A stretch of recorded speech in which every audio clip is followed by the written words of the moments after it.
Please welcome Lieutenant General D.P. Pandey, sir. Thank you very much, sir.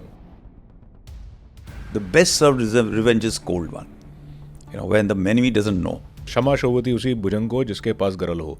So I believe in being nice, good. But if you're not powerful, you can't be good or nice. Operation Sindoor में हमने क्या किया? Is it a choice? Is it a sign of weakness? Why the necessity of strategic restraint?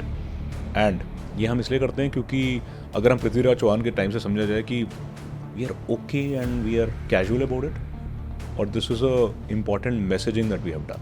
A troubled Bharat is good for the world around. It's good for China. It's good for the regional countries. ये repeated messaging जो हमारी है, is it not somewhere making us timid. Timid or foolish? Yeah. We are people who are timid. हमको थप्पड़ मारो, war, non-violence. Gandhi have been utilized so much that everybody believes that we got our independence only because of non-violence. Do we think we delayed the approach? हमें जो 2025 में किया हमें 1999 में करना चाहिए था. The Atal Bihari Vajpayee's government's decision and the way Indian Army achieved those successes for that government has changed the direction, the strategic direction of our country. Not allowing Indian Air Force to cross the LOC for tactical strikes perhaps resulted in far more casualties in Kargil war. आपने बोला कि हारे हुए को आप और कितना हराओगे जब वो मान गया अपनी गलती. And I beg to differ with you sir, क्योंकि अपना पड़ोसी तो मानता ही नहीं है. ना 99 में ना 2025 में 11 एयरफील्ड में हमने अटैक कर दिया, वो तब भी 6 की बात ऐसे कर रहे हैं जिसका कोई प्रूफ नहीं. Where do you rate India when it comes to narration and when it comes to influencing both within the domestic and in the external international audience? We always have been thinking that Bollywood is our way to reach out to the world's heart. There's one Israel which believes in nipping it in the bud. थोड़ा सा सिर उठा, कुचल दो. एक कुछ incident हुआ, tanks दौड़ा दो. Today we are military power and you have said it in multiple forums कि we have not even used 1% of our force currently. And here we are, our neighborhood is changing. It is becoming dicier and dicier. The best in the world, the best academic who have been reading about the subject don't even know what is the truth, what is the fact. What confidence do you have on the new generation and the youth of the country in terms of any kind of a malintent happening within our country, something like that has happened in the neighborhood? So today, if Asim Munir has to be thrown out, the deep state has got enough capacity to structure a coup and put him away.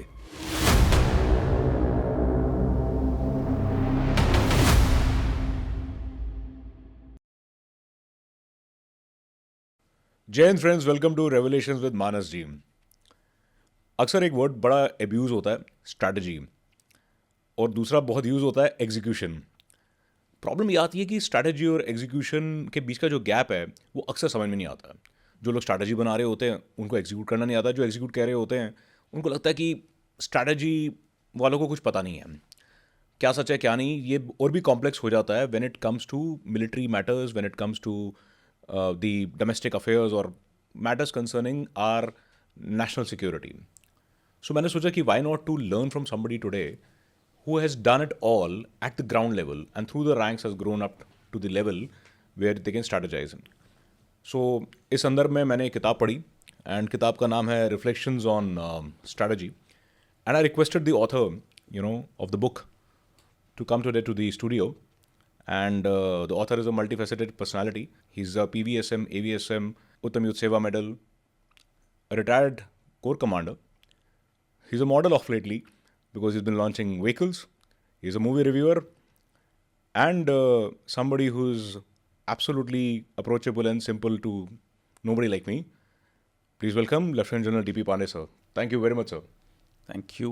Jai Hind, Jai Bharat. And let me first debunk a couple of things. That is, firstly, you're not a nobody. Firstly, everybody is somebody, right? And of course, we got so many podcasts under your belt and with so many eminent personalities. And people just don't come like that to people, to Manasji, right? So there is first debunking. And second is, I'm not into modeling or something like that. I'm enjoying my retired life, the freedom which a different life has given to me. One is totally, fully utilizing it. A lot of people ask me, why aren't you working for some firm and corporate and stuff like that? I was, even in army, I was not a 9 to 5 guy. Right? I used to work virtually about 12 to 14 hours, 15 hours. Right? Because I used to work for myself, work for the country. It was not working for pay. Now I'm working for my fun, enjoyment. So writing papers, writing books, writing, giving podcasts, sharing ideas, going. I think anything which can contribute to build-up of the nation becomes my business. And therefore, it is not about modeling or this thing. Somebody calls, and the guy who called me for this was following one of my Insta followers for a long time. And now when he reaches out to me, I had just no way of telling him no. Right? And therefore, I went for launching of that in Rajal Ranger. Right? It had, I think, must be about 1 million hit of that clip which went out.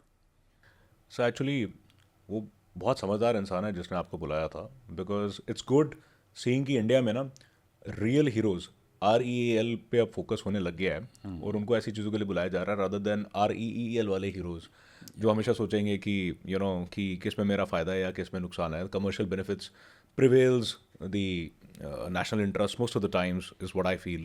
So I think the guy is sane enough to make the right choice. And yes, it was you were nowhere less than any model, sir. So it was fun to see. And no, you must have seen that guy. Ravi himself, very handsome, intelligent, suave. Jay Nair, who was there, who was coordinating and organizing. Yes, they are all wonderful guys. They did the thing. They went quite perfect. Okay, great, sir. And we're going to discuss your book. And thanks for bringing it to the market. क्योंकि जब मैं book पढ़ी, so इसमें this is basically summary of your multiple papers that you have written throughout your career. And कुछ चीज़ें जो आपने 2008 या 2004 में प्रेडिक्ट की थी वो आज सच भी हुई हैं. And we'll talk about it more. But sir, we'll start with execution. We'll come to strategy later. And you're a soldier first and a general later. Is that right, sir? Yeah. And you're an infantry soldier. Because when you told me in the morning, I was just thinking about that.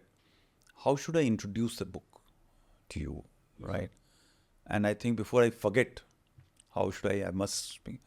Why this book came out was because I have been writing, and after retirement, I was writing more, right? And my papers are all flying around, and number of times somebody used to call me up and say, "Sir, you wrote that paper and all, can I have a copy of it?" So I had to go searching for it, right? And I'm not very organized to keep people files and all, and a lot of people say that digital space mein ho jata hai, but Colonel Jay Rana, who wrote that book on me, Soldiering with Passion, he came up with this advice that, sir, why don't you put all your papers in one place? And that is how I started wrote this first book. But this book came on 3 principles, and those are my essence of all writing when I write. Not since now, it has been always there. The first essence is that is about institutional integrity, right? A lot of time people who work in government, they become like servants. And they start behaving like servants. जिसे काम चोरी कहते हैं, ठीक है, कम से कम काम करो, ज़्यादा फ़ायदा उठाओ, नौकरी लग गई, जी, I'm do a job. But the institutions can only survive when there's an integrity in the institution and they continue to function without looking for orders from behind. I must do my job and a little bit beyond, right? So this book is actually on that institutional integrity part. All the papers, the 12 papers, will have some semblance of an institutional integrity, what we must do things right. Right, for a person who wants the guidance, so this paper is, all papers are on that. The second is this aspect about strategy. A lot of people who write strategic policies, directions, guidance are armchair academicians, or who have got just no idea that when you throw out a great strategic document, what is the implication which is going to have. unforeseen circumstances or consequences after a decade or after the action been taken. So they got no clue. The second set who write are exceptional professionals in one vertical. Right? They have served in that vertical for all year long, all their life, and now suddenly they start writing on their experiences and how it should be, done. And then they start guiding the policymakers. They don't understand what is the repercussion on the other verticals, which may be far more important than their own vertical in which they were working. Right?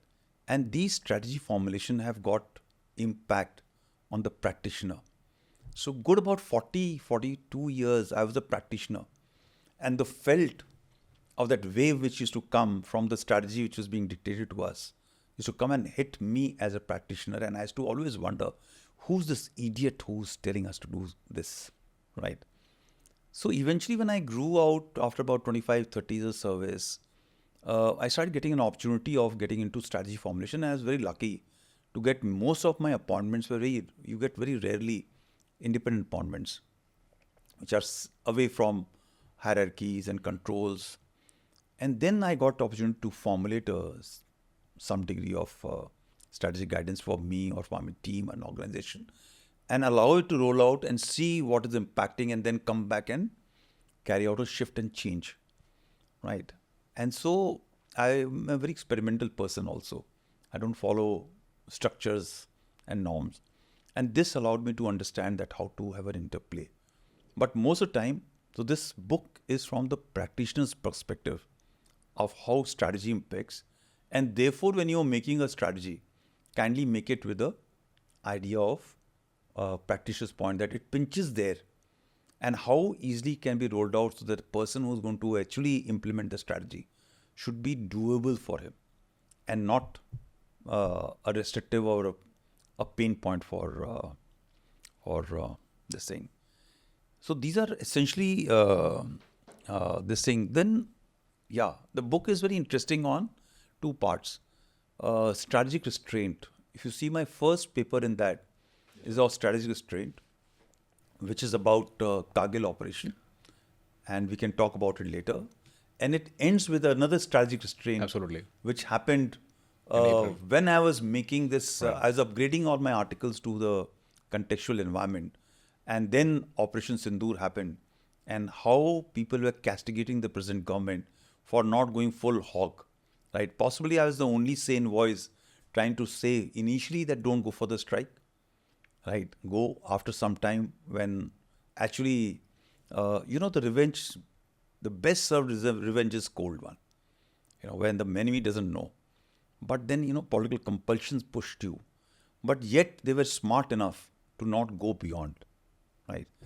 And that is what I wrote about. So the book gets boxed in between strategic restraint, and people don't restrain. Restraint is not only compulsion, but restraint is with the person who has the capacity to execute much more, but then he stops short of it. And therefore, it becomes a very, very important strategy, right? And we can talk about it later. Sure, sir. So I remember most एक संस्कृत में क्षमा शोभती उसी भुजंग को जिसके पास गरल हो. ये जो कविता है रामधारी सिंह दिनकर जी की, used to be in my office, right, with Chanakya, is very important. And I believe in power, right? So I believe in being nice, good. But if you're not powerful, you can't be good or nice. You're compelled to be good or nice. Great, sir. And so we will... we can start with your... We will start with the rapid fire. Rapid fire. Generally ये बाद में होता है, लेकिन ना मैंने सोचा एक to an infantry soldier, let me start with the rapid fire. So brief about the book we have already discussed. So sir, your time starts now, and you don't have to think obviously.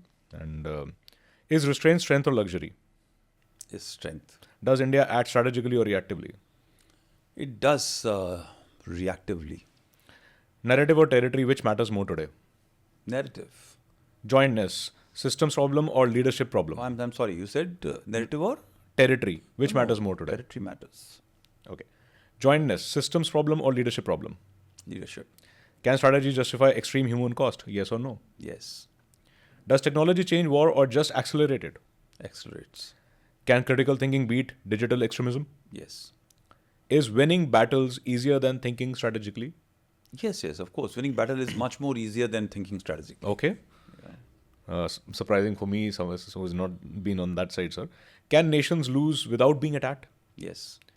Is We have lost so many times without being attacked. Right? is morale tactical or strategic?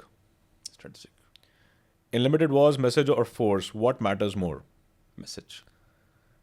Is nuclear Message without force is no message. But message matters. You may have the force, but if you don't have a message, it doesn't make a difference. Yeah, China has got a big force, right? But we know it cannot apply. They may keep on sending any amount of messages. It's got no relevance. So is India, right? We have got a huge force, but if you're not going to apply, it doesn't make a difference. But Russia has got a force, is willing to apply. Iran has got a huge force, but is unwilling to apply. Israel has got a force which is much more smaller, but is willing to apply. So message is important, but message without force has got same Dinkar, Shama Shokti, Usi Bhujanko, jiske paas kar lo. Is nuclear deterrence failing or evolving? No, nuclear deterrence is failed, right? Because it is failing, people are going to wars, right? Between nuclear neighbors and without a nation with this. Ukraine is fighting a war with Russia. Ukraine is not a nuclear nation, right? Hamas is fighting a war with Israel. Iran is fighting a different level of war with Israel, right? So they're not failing. The nuclear deterrence is failed. And the day nuclear asset is applied, right, is surely failed. The nuke's presence today, it was a very, very overhyped thing, right? It could be only used by a country like America and get away with it. And again, by using messages. So you imagine they have used in Japan, and Japanese feel today, the younger generation of Japan feels today that they brought it upon themselves. How sad that can be. That millions of civilians have been killed by 2 American bombs in just within seconds and couple of days apart. Just to prove to the world that the war has been brought to an end fast, and the Japanese brought it upon themselves. When we know that the war was ending in any case, it's not going to stretch. And surely you didn't have to kill billions of civilians for that. But today, look at the power of message. That people of Japan believe that they have brought it upon themselves. Their leaders, their kings have brought this destiny upon themselves. How can murder be taken? It was a testing. They knew there is no time. Otherwise, if they don't test it on a live this thing, they will never get this opportunity to test again. This is my view. Maybe wrong. But actually, when you read history of Second World War, it was actually petering off. Japanese were surrendering all over the place. They didn't have to kill that many people. So that was related to book. 3 lighter questions. You're an early rooster or a night owl? Night owl. Your favorite drink? Your favorite drink, sir? Tea. Tea. Do you still fit into your marriage suits? No, not truly. Yeah, but I do fit in, but not so much. All right, sir. It can the bulge starts showing out. Don't look at my body.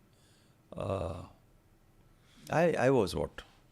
I was about 67 kgs, 70 kgs, and I've got another 10 on me since then.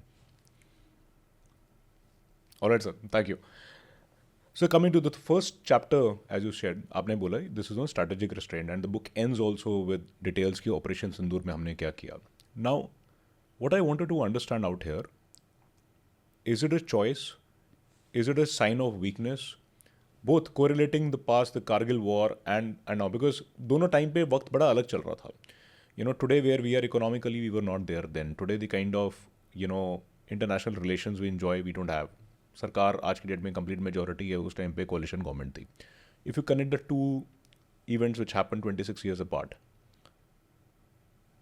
why the necessity of strategic restraint, and ये हम इसलिए करते हैं क्योंकि अगर हम पृथ्वीराज चौहान के time से समझा जाए कि we are okay and we are casual about it, और this is a important messaging that we have done.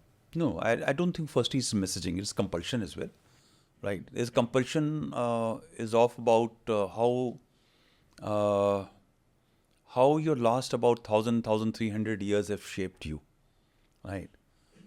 There is a compulsion of a population which requires attention right now, rather than trying to be, what Americans are today or the Chinese are today.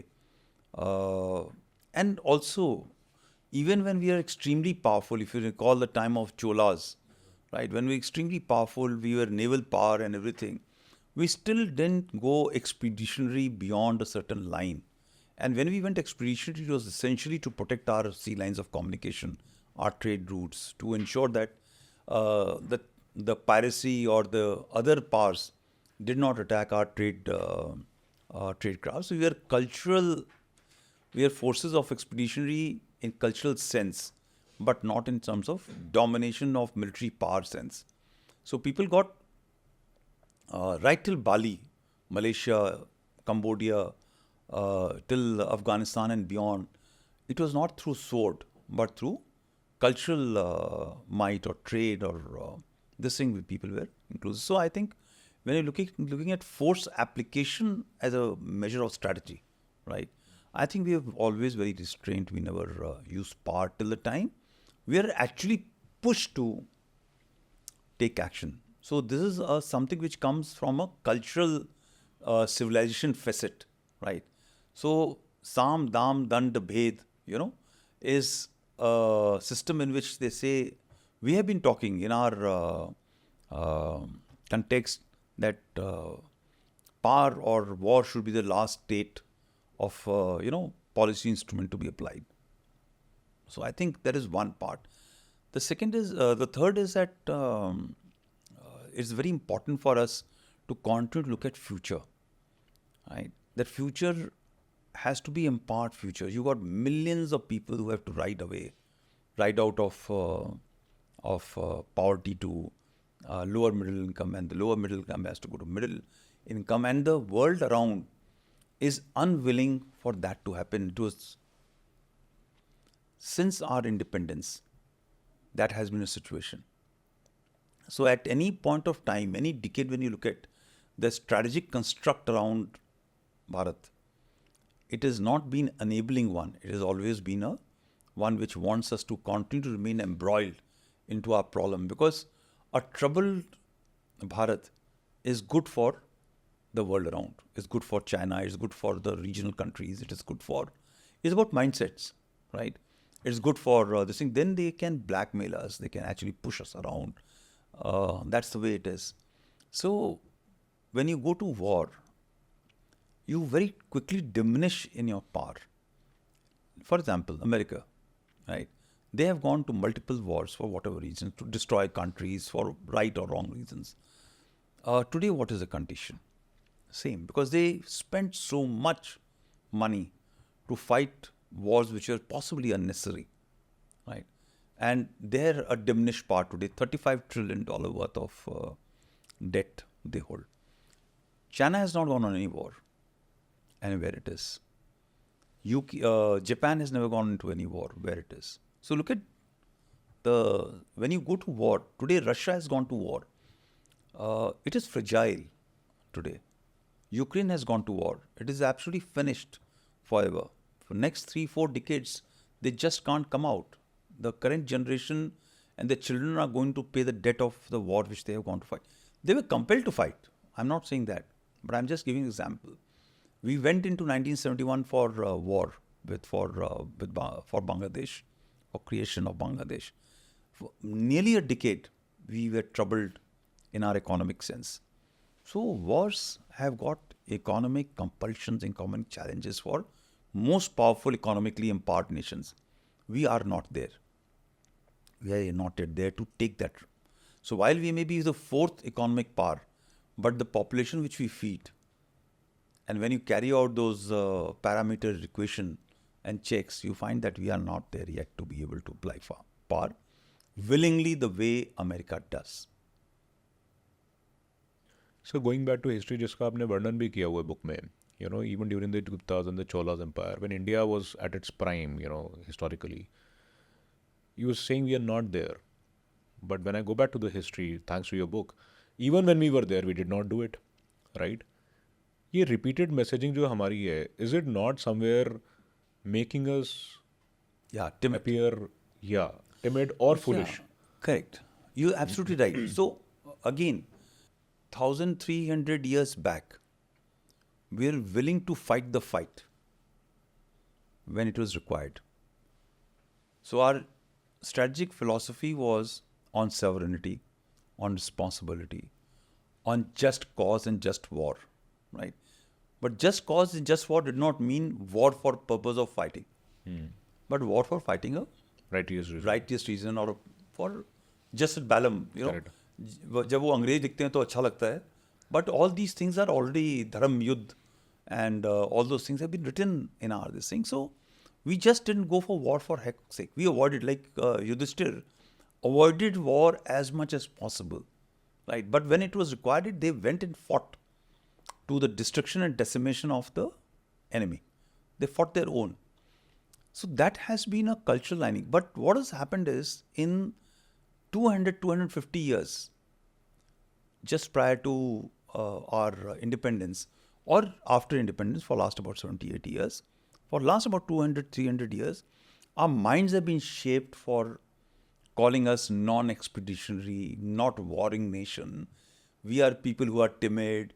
हमको थप्पड़ मारो, war, non-violence. Gandhi have been utilized so much that everybody believes that we got our independence only because of non-violence. The stories which resulted for this, for our independence, have been subsumed so that the leadership, possibly the political leadership, could take control of timid people, right? The colonial masters could control timid people. So if you look at in first, while Indian forces were used, Indians were used for both First World War and Second World War and intervening periods. But our stories are not told that we are fighting wars in Europe, in Africa, and all over the place. The brutal wars which we have fought against the Japanese, or from the side of Japanese as Indian National Army, we fought wars. Those stories are just not talked about, because if you talk about it, then you will suddenly find that Indians are, flexing their muscles all over the place. That fear plays in the mind of people. And that is why if you look at our politicians, our bureaucrats are very, very fearful for our Indian armed forces. Even now, we aren't respected much in this environment, right? The common public may love Indian armed forces for what they do, but the people who are responsible and accountable are fearful of that love which comes to this thing. Because it's now imagined that all over the world, Indian militaries lead coup, they come out onto the streets and they do exercises. So that has been a sold narrative for quite some time. So yes, it does play, but we must understand that we are a very, very martial race. We can stop at any red light and break each other's head when the time comes. So, as you said, you were one of the you were very vocal that time, and that was time that I saw you for the first time. You mentioned a word, "Don't take the bait." After the Pahalgam fiasco. Now, in retrospect, go back to 99, come back to 25. We went outside the LOC. That time we did not cross the LOC. Was that restraint a right way to do it? Yes. There are big dreams which have been... I'm sorry. Finish your question. So my question was, between 99 and 25, do we think we delayed the approach? हमें जो 2025 में किया हमें 1999 में करना चाहिए था. Why and why not? No, look, again, to sit back and tell Nehru was wrong, right, or Sardar Patel said something incorrect, is sitting on judgment, right? We have to go back and sit in their shoes and see what they were seeing, which product they were, what was happening around them, and what those decisions were, for what purpose. So strategic construct is very important, or context of that period is very important. So I think, firstly, the decision that point of time with the kind of government, minority government which was there, which was a caretaker government, that decision itself was a phenomenal decision, right? And you just imagine that if he had lost anywhere, even if you had not achieved 90% of success, what repercussions it would have had to the India's stature in the world and to the political masters at that point of time. They would have been massacred in terms of their reputation, right? So there is one part. Second is, what was the capacity to wage a war? Let's say if we had waged the war, what would have been the consequences? Was crossing, occupying those winter vacated posts reason enough to go waging full-scale war, right? So look at all that. And then what advantages we accrued? The Atal Bihari Vajpayee's government's decision and the way Indian Army achieved those successes for that government has changed the direction, the strategic direction of our country. You just see India before 1999 and you see India after 99. Last 25 years have been a defining moment for our country. We suddenly came into the world stage as a responsible nation, as a responsible country, which is unwilling to unleash its full might against a rogue country, even after having established what they have done. Their focus is peace in the region. Their focus is the future of growth of the country and not warmongering, which so many other countries were far more powerful were doing, right? That point of time, we were 2 decades behind or 3 decades behind China. If we had gone to war, we would have been much 5 or 6 decades behind China at that point. That is one. Who would have lost? Do you think after having waged a full-fledged war against Pakistan, would have still won in that comprehensive victory? Is a question which could be answered only when we had gone for a war at that point of time. But when I'm looking at it with the loss, we lost 540 plus officers and soldiers at that point of time. Is this loss not enough, or do you want to have far more loss? So, from losses in terms of lives to the strategic objectives being achieved at the international, national level, we have to take a call. What should? So, Gangoism and Masochism, especially when you're not facing the flak, is very good. But the people who are responsible, and that is why I look at it, are few sets of politicians we have had. And I think that point of time, the government led by Atal Bihari Vajpayeee ji was possibly very, very smart.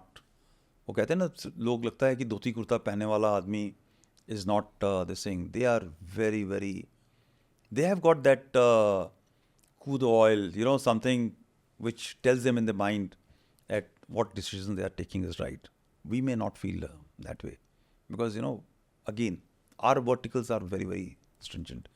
They got an experience of coming, and they are all people who have come from ground, They have fought their way. They have been resilient to rise to those places of taking decisions. So, but operationally, now, obviously, I've not fought war. I've not been there, except on a holiday in that terrain. You have seen that in these things very closely, right? As a commander and as somebody who was not a commander at that point of time. और आपने बोला कि 540 plus casualties of officers and men, was it not enough?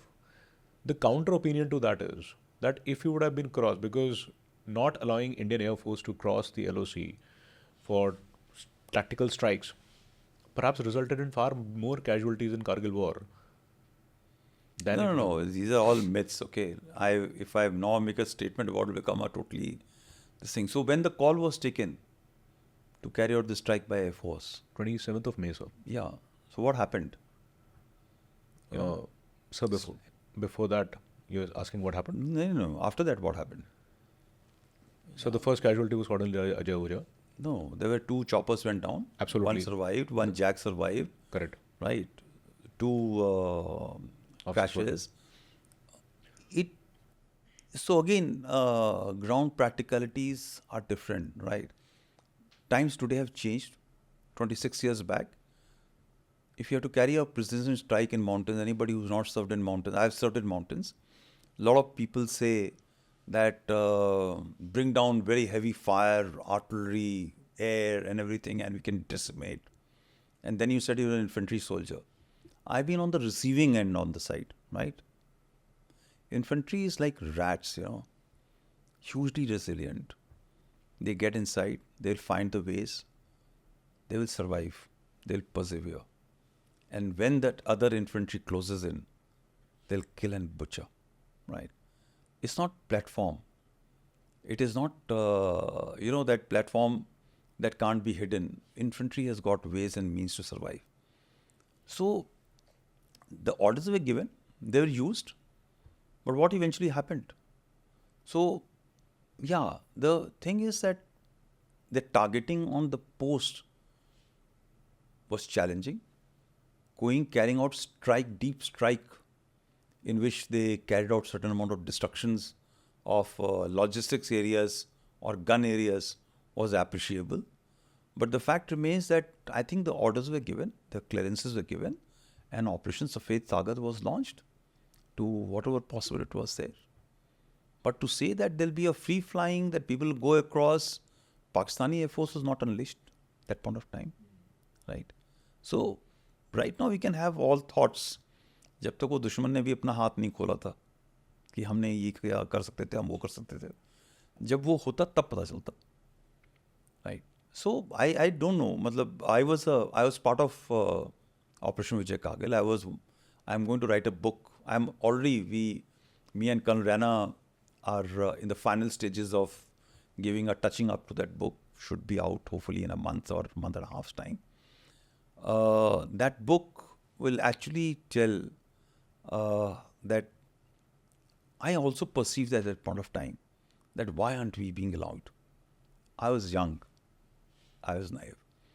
But after about 7 to 8 years, when I sat down to write that paper in 2008, and I did all my research and understanding of what we achieved, what were the constraints, then I found that the decision taken was absolutely right.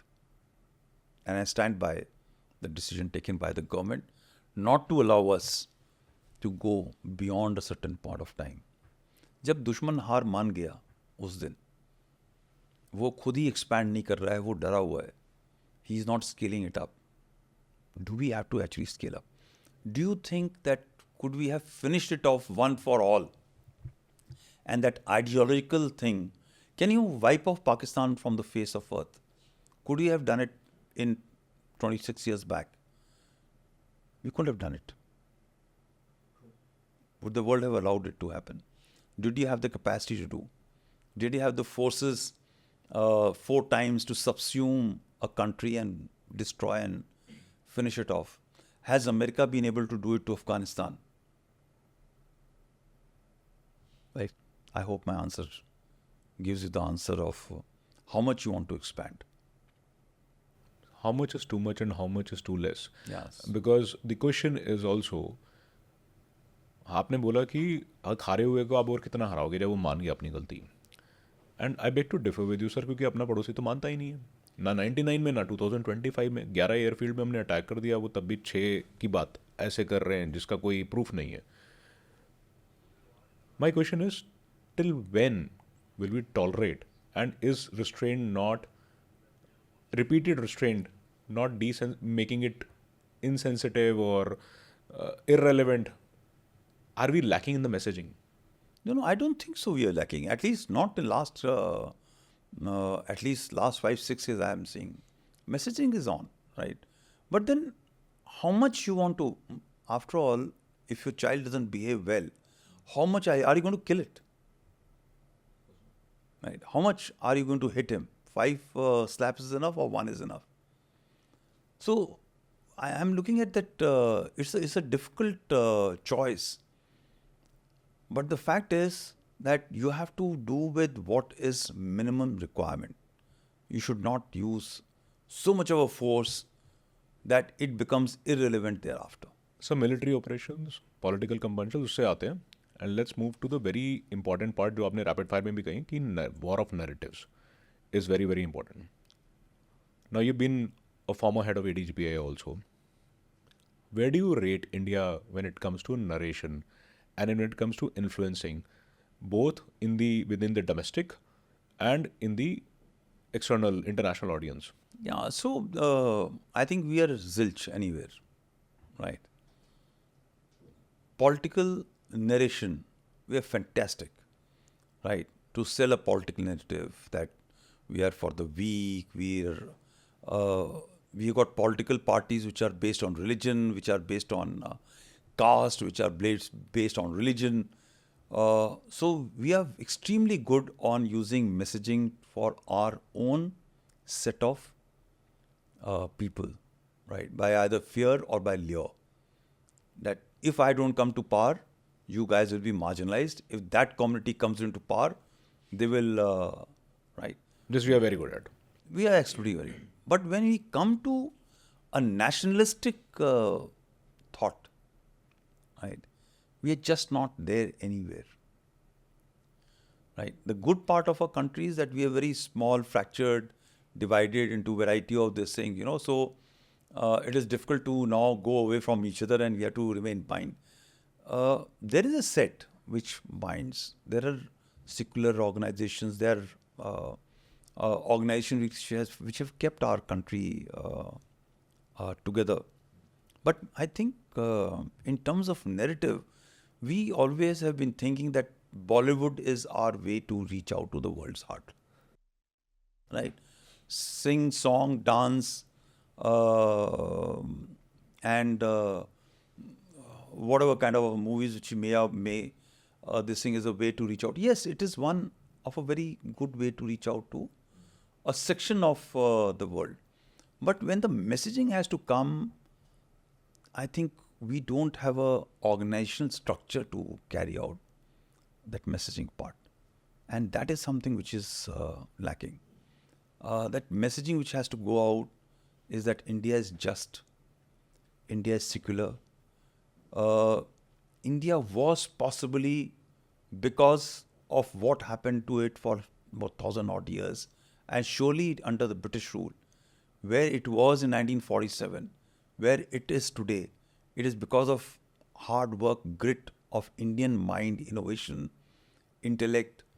That message is not going anywhere.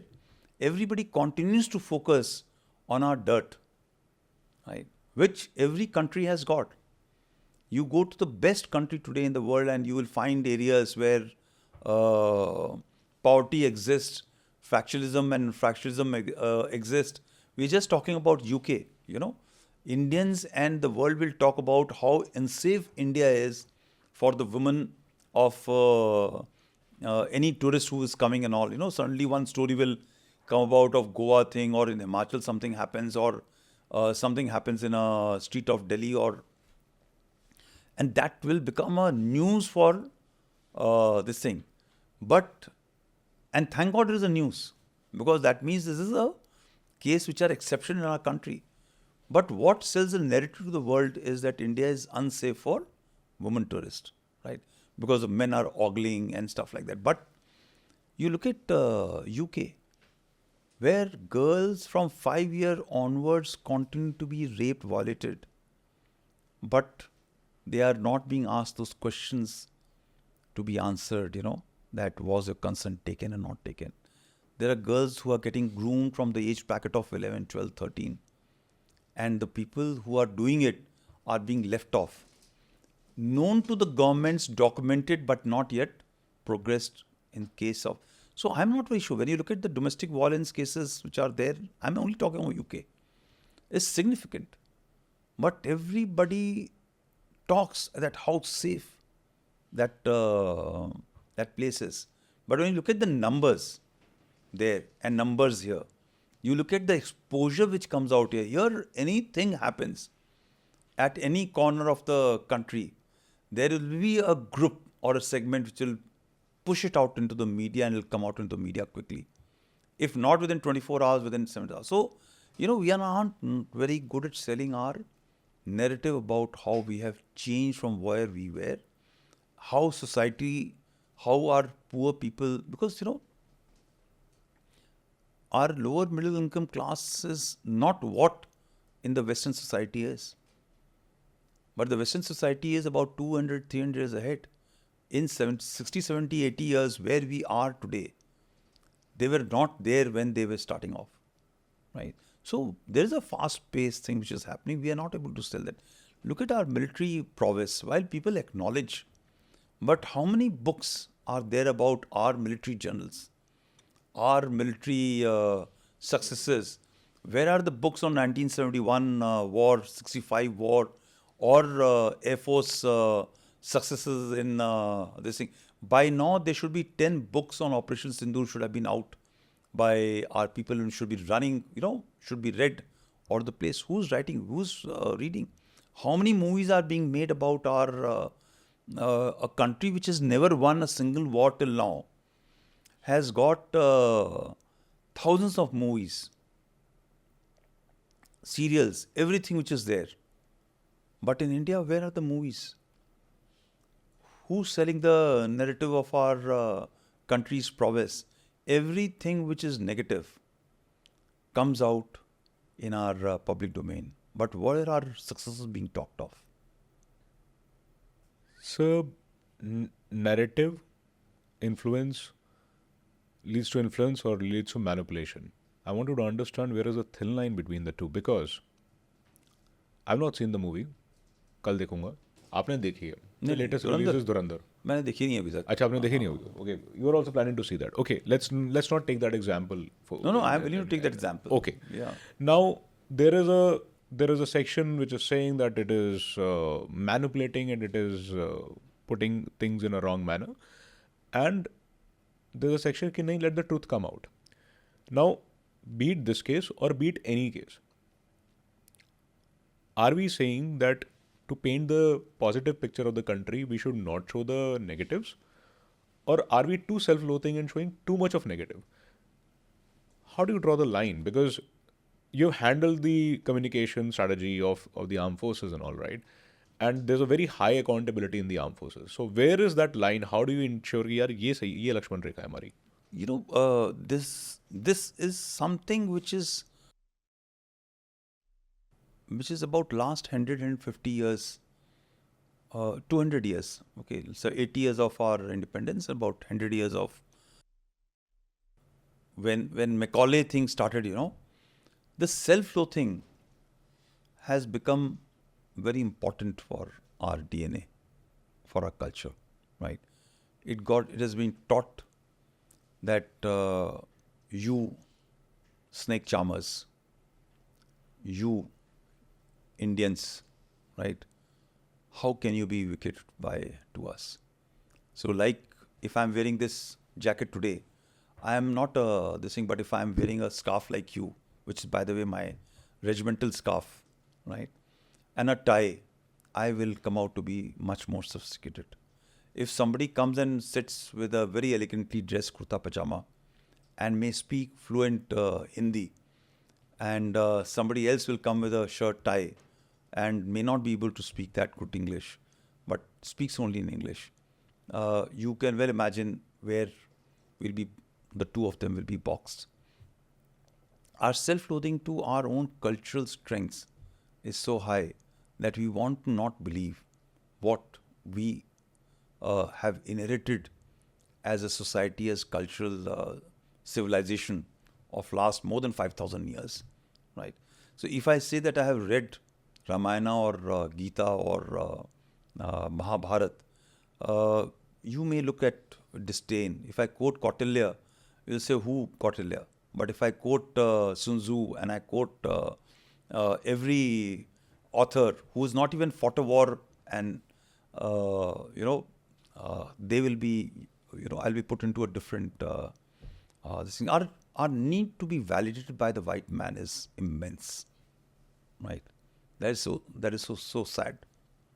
So that is first part, and that is where our loathing comes. So we will want to use all the creams to grow good start looking white man, and the white man say you aren't white, right? Remain where you are. You'll always remain second class to them because you're looking for validation from them, and so there's a huge challenge. I think we need to get over it as fast as possible. And this is not a challenge for so many other societies. They are pretty comfortable by themselves. Something was happening about some guy tweeted about Prime Minister Modi saying कि some time will come that will start speaking in good English. Yeah, Putin, Xi. There are thousands of nations, Germans, Japanese, French. Everybody, they speak in their respective languages. And I was in US for about a year. There are shades of English. And everybody listens in patience. Nobody scoffs or makes fun of this thing. In our country, we can make fun of ourselves unnecessarily. Making fun is different. But making very, very mockery of a derogatory remark is something which comes very easy, and somewhere we have to get over it. We have to start feeling proud about our own civilization, own culture, own this thing. So that is one part.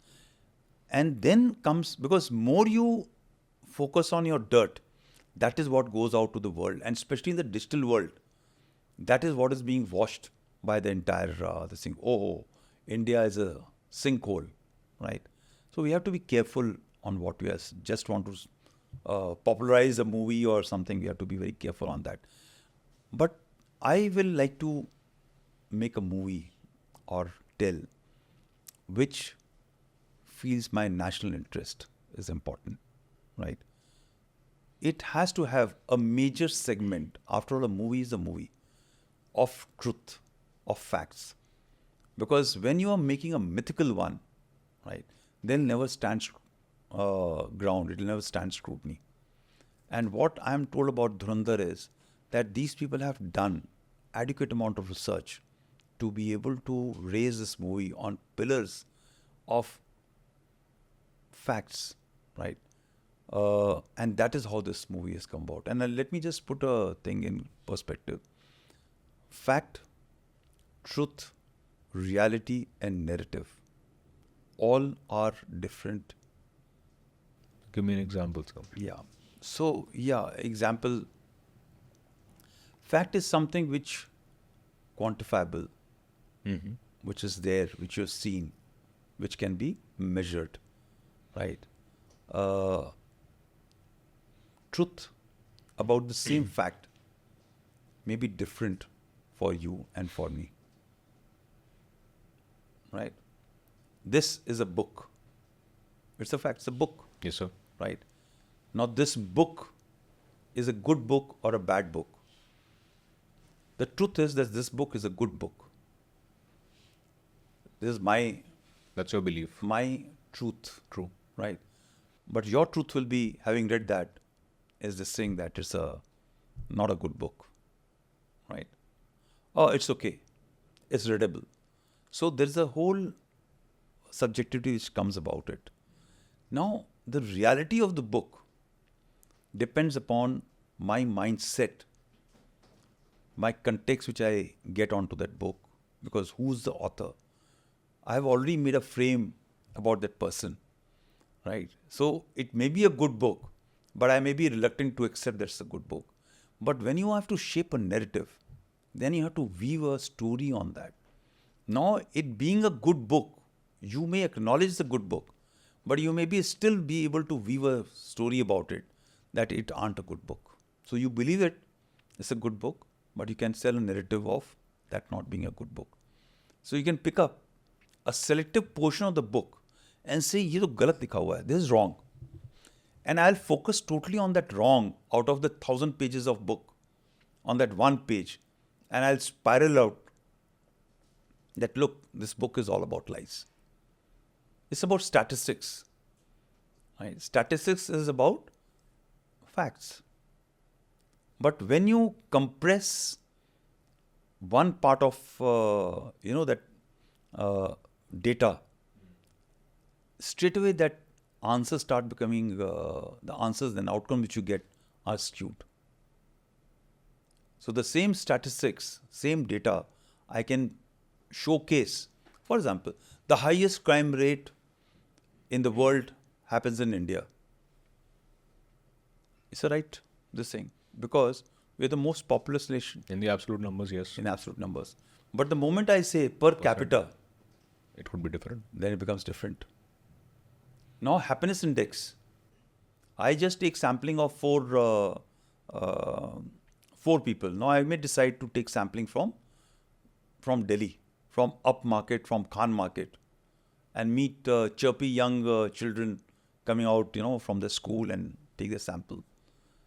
The sampling will be totally different from sampling you take from a street child who doesn't have 3 times to eat. Right. So from Delhi, I'll take it from here, but I'll go to. So when you look at our World Happiness Index, you find India much, much way beyond in the. So who's taking it? For what purpose is it taking it? And then how it is being exploited? For what purpose? So narrative has got a end state in mind. If I'm an international organization which wants to push India to start behaving for a particular purpose, and I want to humiliate India, when human rights thing starts, I will calibrate some data and churn and talk only of that limited time frame. You mentioned those in your book also, sir. Yeah. I mean, certain reports coming out at a very, very critical time, with respect to the human rights or the problems in Kashmir, or as far as the Henderson report. Anything. Everything is very well timed. So the same guy who's releasing the report, he's actually using the short selling system. When the markets crash, he buys and he knows the market will go up and makes millions of dollars while pushing a government of India to a corner and influencing the vote at that very critical time.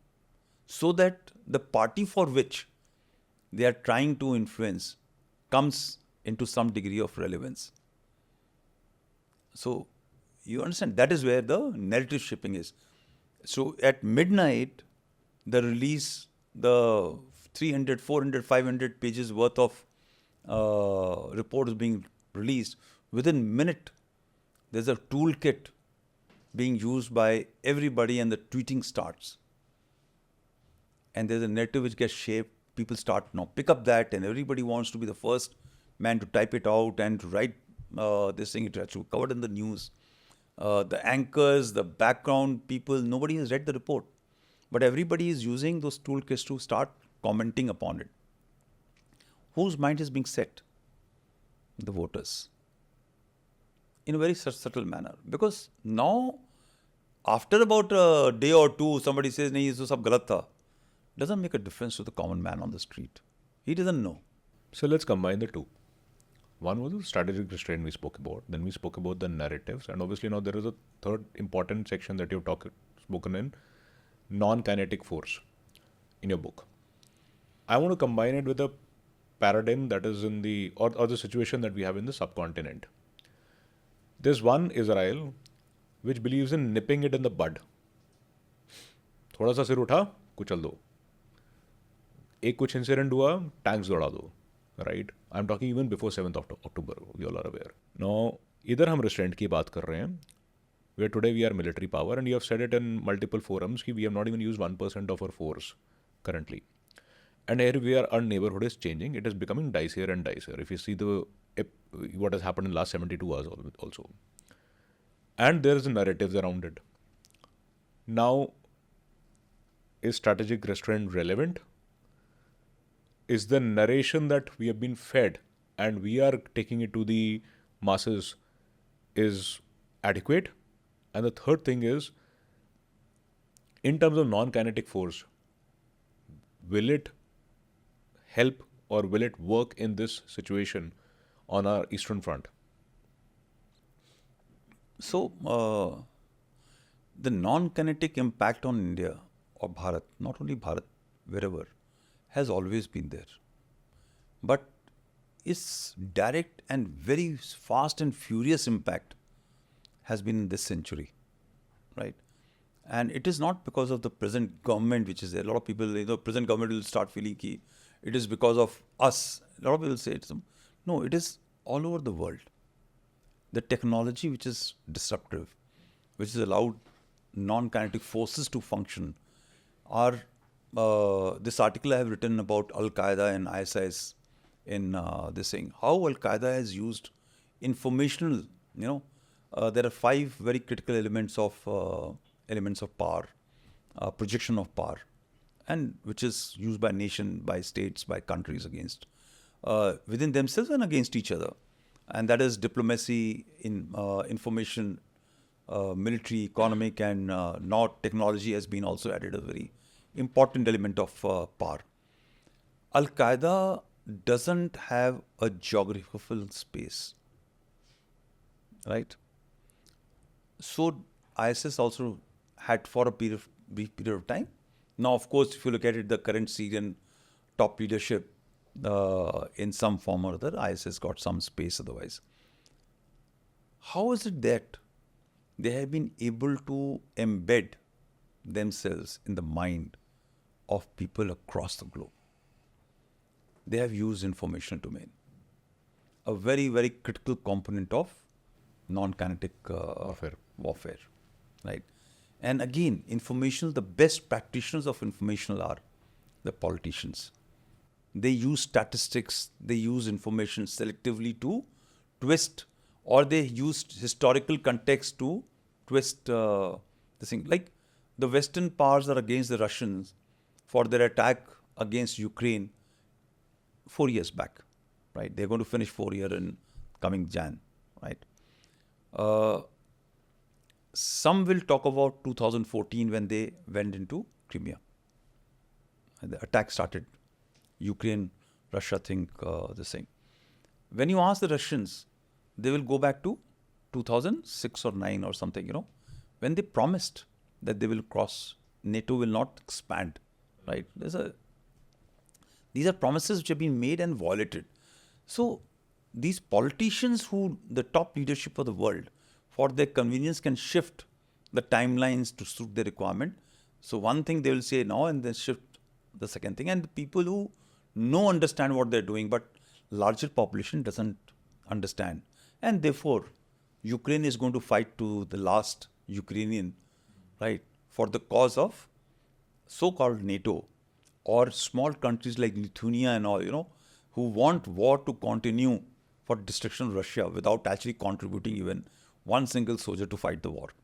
So that is how non-kinetic impacts. This has been used very effectively by the Al-Qaeda and ISIS, right? And therefore today, online radicalization can ensure that an action which can take place in Sydney, in Bondi Beach, what happened recently, right? And therefore it can result into killing, fear. Today, because of this online radicalization, what Al-Qaeda has put in place in last about 15, and I wrote that paper, this was my thesis, when Al-Qaeda was not even known. There was not even one book on Al-Qaeda when I wrote the paper, right? I did my thesis for my MPhil on this subject. And look at what trouble it is. And I have given in this book also, I gave my recommendation what the government of India and the world has to do. Unfortunately, we did not do anything of it. And look at the repercussions that today, the Christians, which are the majority, 90% of majority in countries of Europe, cannot celebrate Christmas and New Year's. So,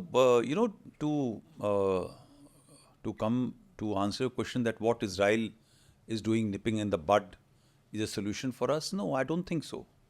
Please understand that Israel has got a backing. They are ahead in their technology, far, far ahead. They are backed by the most powerful corporations and the countries in the world. Absolutely, there may be some dissonance now, but essentially for last 70 years or whatever, they have been really backed up, and they are a powerhouse, and they got a different challenges, unlike us. Population numbers, technology differential, the funding part. They have been funding after 1973. The funding came from the Americans directly after the peace process signed. In our case, we have to virtually look after a population which was left bereft of everything after the we were left into ashes by by the Britishers. Yes, sir. And now we have to strive to get a population to survive together and stuff like this. So our things are totally different. The second is our politics itself is also a huge challenge to be able to start looking at being punitive to a country the way you are looking at it. So these are you're comparing chalk and cheese in terms of comparative analysis. But yes, I think we need to have an organizational structure which is resilient, which is not truly government directly driven controlled system, but an amorphous organization in which our non-kinetic domain to run a narrative warfare is well established and taken care of. It just cannot happen episodically that suddenly when Op Sindoor has to be carried out, or an Pahalgam incident happens, or Uri comes out, or a decision of the government has to be taken, then it is left to the bots, right, to fight on behalf of the party which is under power, rather institutionalized mechanism which looks after the national interest in terms of narrative shaping. So it requires a much more greater that it is not only what I've talked about Al-Qaeda, in which I have given. I took a lecture, and then I wrote a book on an article which is there in this thing on critical thinking in digital Promoting world critical of thinking extremism. Yes, sir. Right. I did it for with the European Union team had come here in India, and I gave this talk to them, and it was really appreciated for this thing, and therefore I converted into a paper as well.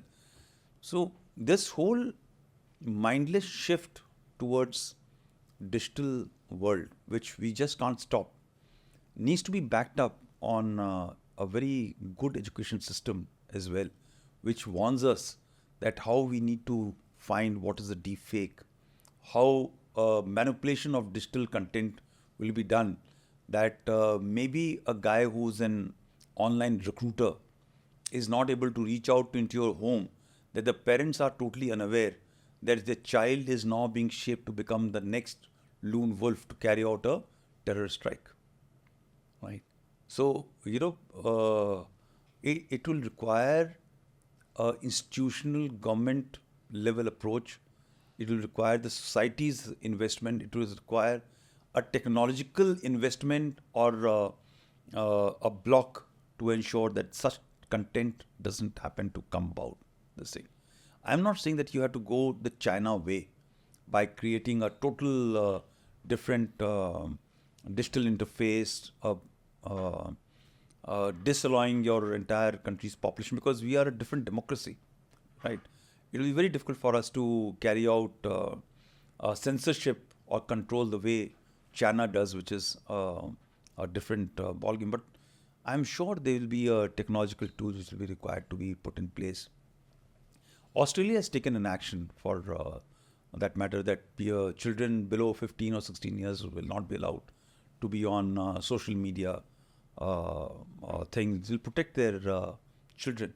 So something which is an Indian solution has to be found for people, that vulnerable sections of society, they are not corrupted in their mind to fall prey to digital extremism, online radicalization, which is happening pan-world. It is not only in India, it is happening pan-world. So in this chapter on the critical thinking, promoting critical thinking in digital age of fight extremism, I have a very specific question. Because you talk about content, you talk about exposure to content. What's a good or a bad content? The reason I'm asking, recently a clip, there's a boy and a girl that I saw on social media. They're giving, according to some, they're giving location of Jews in India, right? Perhaps you would have seen that clip, right? Now, in India, there is a pro-Palestine ideology, and then there's pro-Jewish ideology. I'm not here commenting what is right or wrong. Now, as a state policy also, we have been somewhere oscillating as the decades have passed. Something were clandestine, something were open. To enable critical thinking, I need to expose the generation to the different variables. Then, in that case, how do I align with my national interest the thought process? Is it fair? And when my national interests are changing every passing time, how do I structure it? Look, no. Firstly, I don't think our national thought process has changed by every time. They have been quite consistent. Fortunately, our strategic autonomy thinking, we may call it today strategic autonomy, but it in a different shape or form. It was non-aligned movement. So I think we have been pretty consistent in our posturing and positioning, right? Yes, it may not be totally central national interest centric all the time, because it all depends again on what winds are forcing us to take a decision. But the fact is that when a person with influence is making a commentary, does he or she, and again, a fact, reality, narrative, the truth, all those things come into play, right? And we are democracy. But the fact is, in case I am going to be writing something like sending location of the Jews, which has got an intention of harming the Jews, to say that in this colony XYZ community, why only Jews, anybody? When you are writing that kind of content, it is with the intention of harm. It is not with the intention of isolation. Therefore, why should not the law be applied against such people? So what happens is that this freedom which comes to utilize your digital space, or the right of freedom of expression and everything, has to come with certain degree of accountability, right? How much understanding that person has today of the Palestinian-Israeli issue, which is in that the best in the world, the best academic who have been reading about the subject, don't even know what is the truth, what is the fact. Israelis themselves don't know, or the Palestinians don't know themselves, that which way and which is the form of this thing has to take place. But like for me, I only look at it, whatever may be the historical context, October 7th was not required to have been done. Yes, you did it, but the way it was gory celebration which was there will always remain in the image embedded in my mind. It reflects a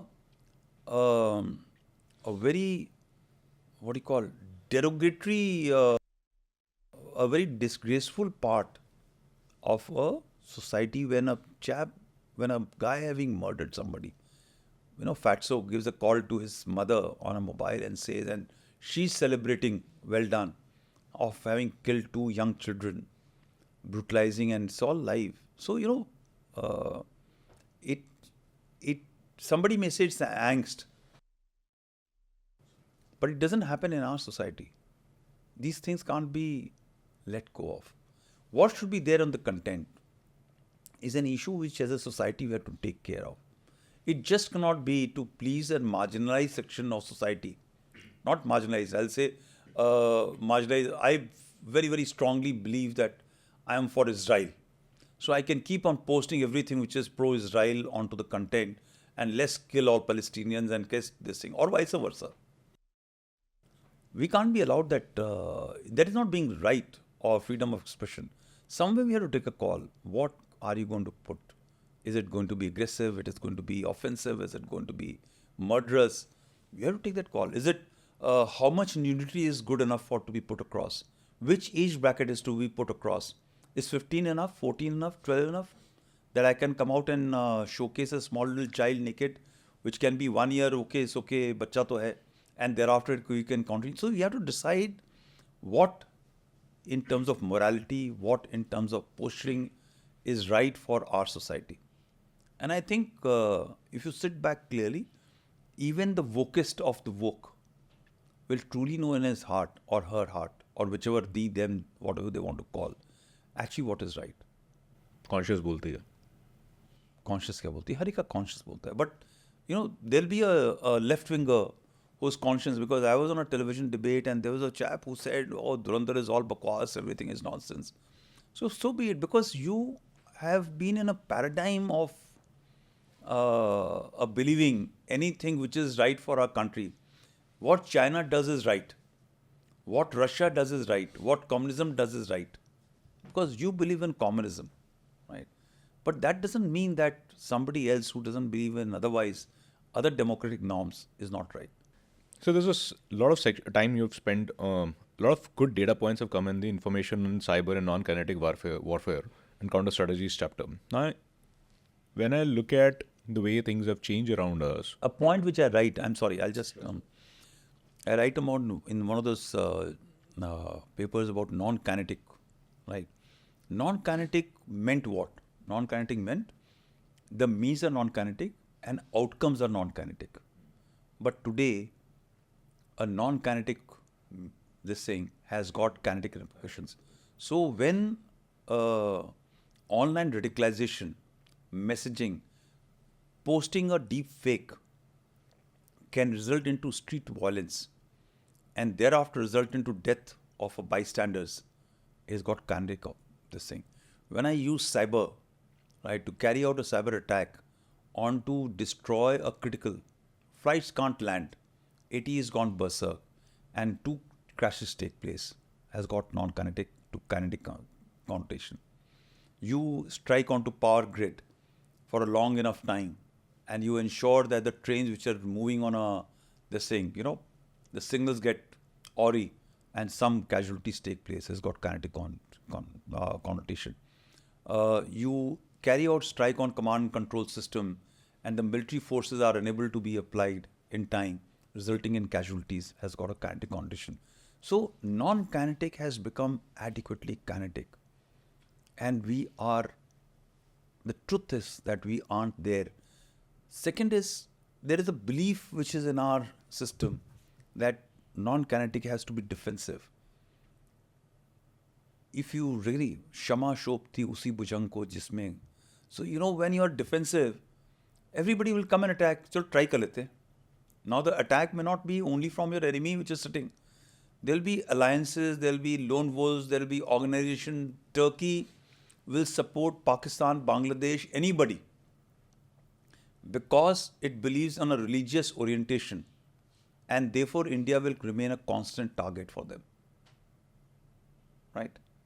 So there will be organizational backing, there will be informal, formal backing for people who will carry out attack onto our system. So attacks will emanate from America, from Canada, from within our country onto our systems with kinetic consequences. So non-kinetic is no more truly non-kinetic in terms of impact. It may be in terms of implementation, application. So combining everything, I have 3 questions. And therefore you require offensive capabilities as well. The fear comes out when you have the offensive capability. Why does China doesn't want to go to a conventional war with us? So there is a statement which was made by a politician very recently in context of Operation Sindoor. Right? I don't want to take the name of the politician. He said, why do you require 12 lakh army? And I just want to just put one thing very in clear perspective. 71 was in spite of failings, Indian army gave you the success. Kargil, Indian army gave you the success. While they have been trying to hit out in the Indian army, Indian armed forces for equipment, for HR, for manpower, for everything, Indian army continues to perform, Indian armed forces, in all the same. During Operation Sindoor, let's say if you didn't have, कहते हैं ना इनसे कुछ और काम करा लो, कर रहे हो तो हम लोग कुछ का और काम. So you think Pakistan army is going to sit? Do you think China is going to sit? Do you think Bangladesh is going to wait? Do you think Myanmar, Sri Lanka, Afghanistan, everybody is going to slap you around? Today, the Indian armed forces are world's best respected force. Everybody from the world wants to carry out training, not from now onwards, for the last 20-25 years, especially after Kargil. Everybody wanted to know. They were aghast that how India was able to achieve the most impossible of mission to evict enemy from where they evicted.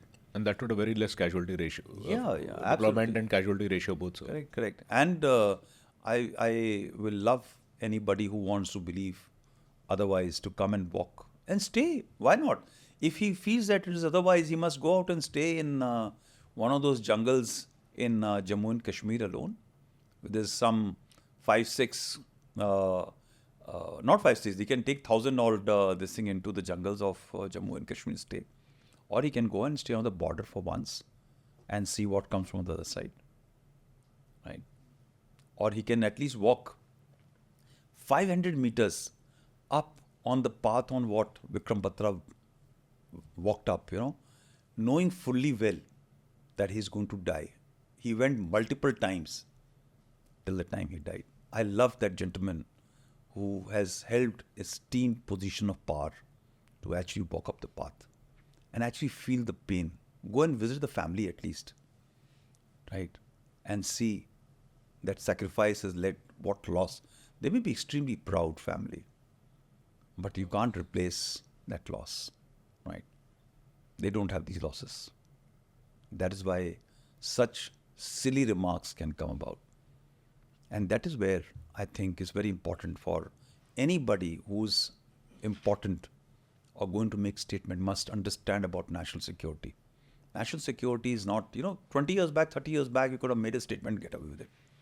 But today that statement becomes, because it is now being played in the Pakistani channels, it gives an emphatic sense of victory for the Pakistani government, which is actually in a corner, to tell its people, no, don't worry, देखो, Indian top leadership is telling this.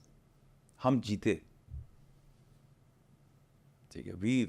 Everybody knows, the world knows how badly they were whipped. So combining everything, I can't say everything because the book was a eye-opener to read and mind-opener also, not just an eye-opener, but a mind-opener also. But what is India's threat perception? I'm talking about both internal, external. When I talk about external, I talk about the West and the East both.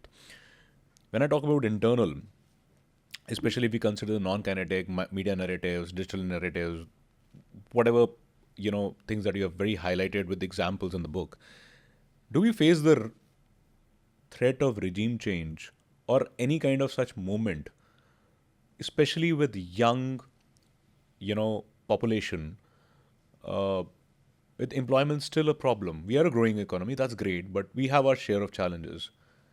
As somebody who has served in the forces, as a proud citizen, and as somebody who's, if I may say, senior citizen also, what confidence do you have on the new generation and the youth of the country in terms of any kind of a malintent happening within our country, something like that has happened in the neighbors?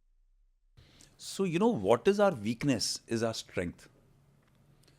What is our weakness? Our weakness is disparate population, multi-ethnic, multi-language, multicultural, every 25, 30, 40 kilometers, language, livelihood, style, everything changes. We are not a monolithic society. Not everybody is black, not everybody is fair, not everybody is in between. There are shades which move from the languages, right? So there is a population which writes from right and another one writes from the left. This huge heterogeneous mix, in spite of not our liking us, is our greatest strength that can't have a force which can rise, right? There's always a counterbalance which is there, right? So it's a very, very powerful state center in this federal structure, but then there'll be states which will actually keep the center in place, because the government in the center cannot rule all states at any point. So there will always be a balance. So this is a very beautiful part of our country, and that is one part.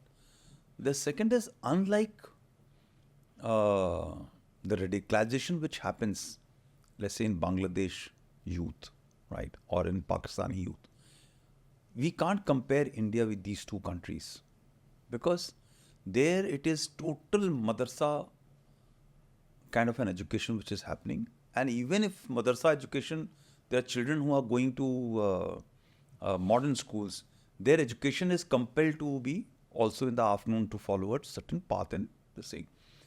Their books itself have been moderated, modified, changed, which is there. Now, what happens is when you grow up reading that in a very fractured environment, then you start believing whatever is coming on the online digital platforms, which only deepens your thought about Islamophobia or marginalization or India is the greater enemy, right? They are going to be subsuming us, or a self-belief that we are extremely powerful and thereafter, therefore, we'll be able to subsume or defeat India, if not today, tomorrow, right? These are the thoughts which play in these location, and poverty, religious polarization, all those things can be used by other countries to carry out regime changes easily. So today, if Asim Munir has to be thrown out, the deep state has got enough capacity to structure a coup and put him away. The way Imran Khan was put behind bars, it was not by the Pakistani military was only a front, but because Imran tried to be slightly more independent in terms of looking at American interest in the region, he had to go away, right? And in spite of a signal following, he continues to be in the jail right now. And he is a tool existing in the hand. In case Asim Munir, Shahbaz Sharif, Nawaz Sharif start becoming rogue, he is another one who will be taken out and put in place tomorrow to take care of these people. So was the case in Nepal, so was the case in Bangladesh, right? So these tools are always existing. In case of India, it is extremely difficult to carry out such a thing because of so many safeguards, guardrails which are there, right? That is one part. The second is you talked about the youth and the young generation. Unlike other places where not only economic empowerment has been denied to them, there is a issue of employment. And which part of the world today that even China or Japan or US, European Union, in all locations there is a issue of job market. This is appreciated by our youth in our country. They understand there's a challenge, right? And they are willing to continue to strive through their mind of innovation, how to actually make their life better. So when you look at our roads and streets, you will not find a sullen face of a youth, but a youth who is always aspiration and expecting, which is not the case in the other two countries, like in Pakistan or Bangladesh. The youth here also knows that if the government is not performing, I have got a choice to change the government.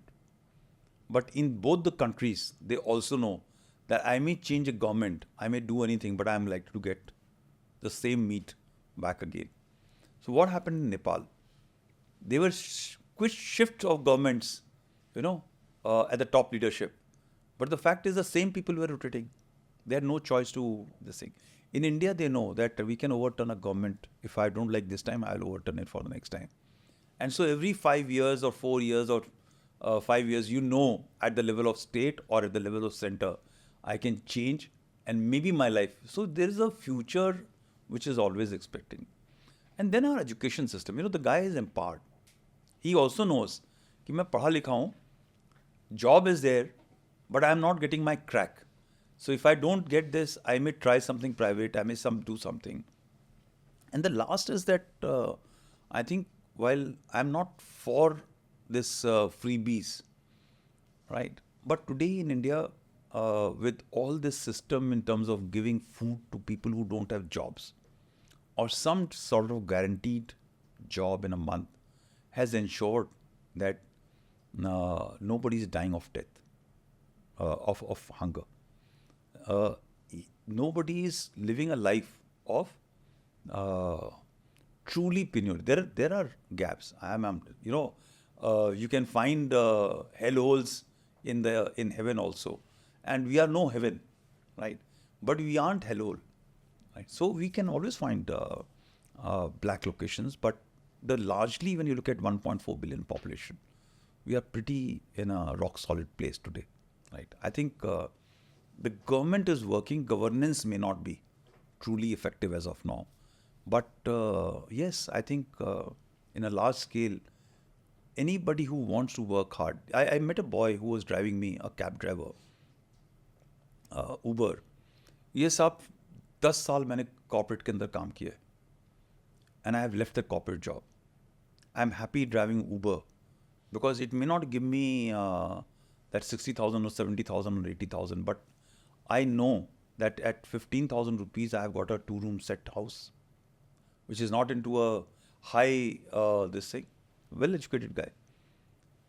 I am able to decide that when I am going to drive my time.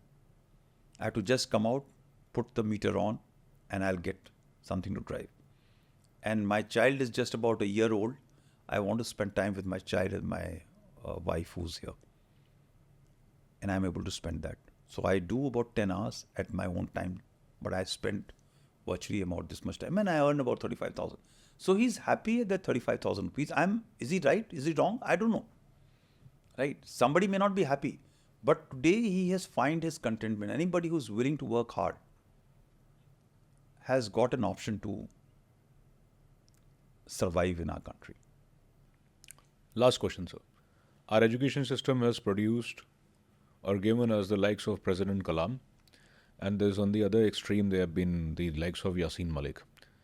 And unfortunately, you have had the privilege of interacting with both the mindsets. How do we produce more Kalams? Dr. Kalam, to be Dr. Kalam, respectful. He is possibly one of the most, I think, I have met some very amazing people in my life, and I have been very lucky. I don't know why. One was able to get, he came to the glacier when I was the commanding officer of the battalion, and there's a article, paper on that in that book of my command tenure in the Siachen Glacier.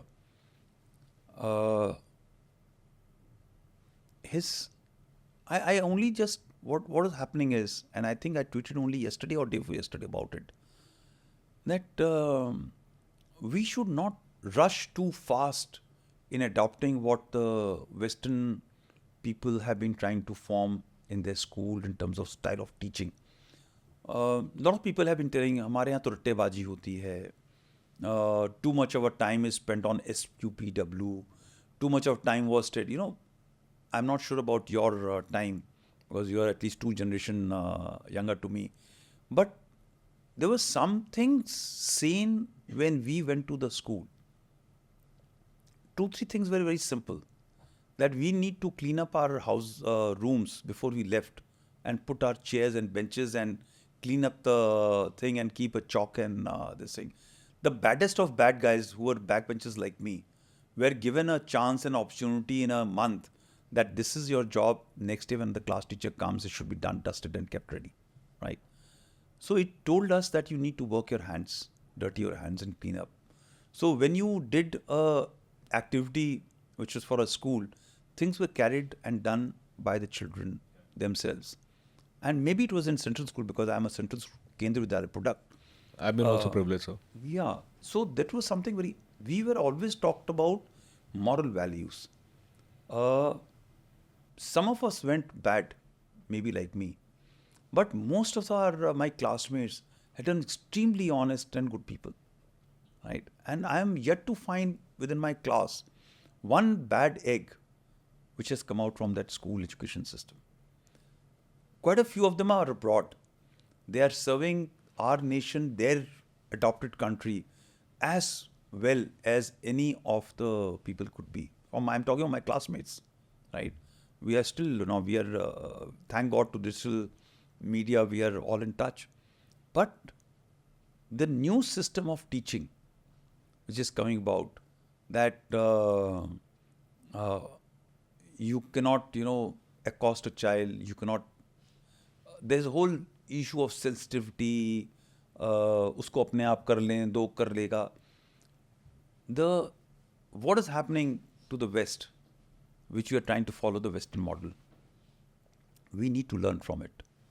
So there today, the possibility of a child to be able to defend, think for themselves, is diminishing fast, right?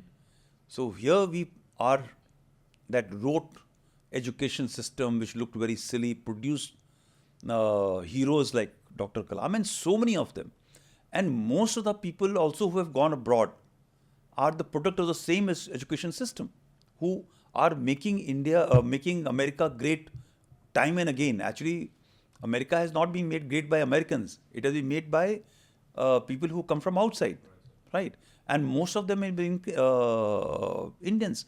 The top leadership of all their giants, private corporate giants, or the tech giants are Indians. They come from the same schooling system which you are trying to modify and become the American system, which is unable to produce similar people in their own country. So look at the cycle which we are going. So should we follow their model, or should we continue to reinvest or change Indian model to follow so that we remain ahead, right? So China is now not doing so. China continues to invest in its own unique system for education. That is the difference between India. We want to send, हमारे बच्चे को डांटा क्यों? मेरे बच्चे के पास में कितनी extra? So you are spending filthy rich money in schools where your child is not going to be duly empowered to be able to face the world of future, and therefore then you start looking at why my child is trying to commit suicide or is getting into depression or is psychological consolation. Because you didn't let your child work by himself. You wanted him to or her to follow the American model. So where are they? What is the challenges? They are talking of reforming to copy the Indian system of teaching. And we want to ape everything which is the Western colleges, right? So you allowed that college campuses to become more towards communist ideologies rather than free thinking. So free thinking and communism are two different. Communism doesn't allow. Once you join their bandwagon, you just can't think differently. You have to come out and raise one arm like this, right? But in democracy, true democracy, even within those parties which are our main parties, they can have dissonance of voices and nothing will happen to them. But you go to the college, they're saying, you may not know what Lenin said or what Marx said or whatever said, but if you have joined once behind them with a jola, then you have to be an anti whatever they are saying anti. So you have to look at all this. What you want to inculcate, colleges, universities, and this thing doesn't have to follow what Stanford and Oxford. You know exactly what is happening. Okay? Their government is now saying that we want to stop funding because their campuses are being run amok by. If you are not going to speak anti-India in those campuses, you aren't welcome. If you're not going to speak anti-Israel, anti-Russia, or anti-America for that matter, you are not about to be welcome. Because it looks glamorous, it validates, you can be part of the group. If you are speaking against traditions, against yourself, it is fashionable. वो आप सही हो, वो अच्छी बात नहीं है. अगर आप गलत हो, वो ज़्यादा अच्छी बात है. Strange paradox, sir. Strange paradox. So to produce, I think we need to really look at how we actually, I was 3 days or 4 days back, my wife was showing me a throat, 1,000 names of Lord Vishnu, in which somebody is talking about Lord Vishnu. And I don't know how they were able to remember. It's like computer chip memory, right?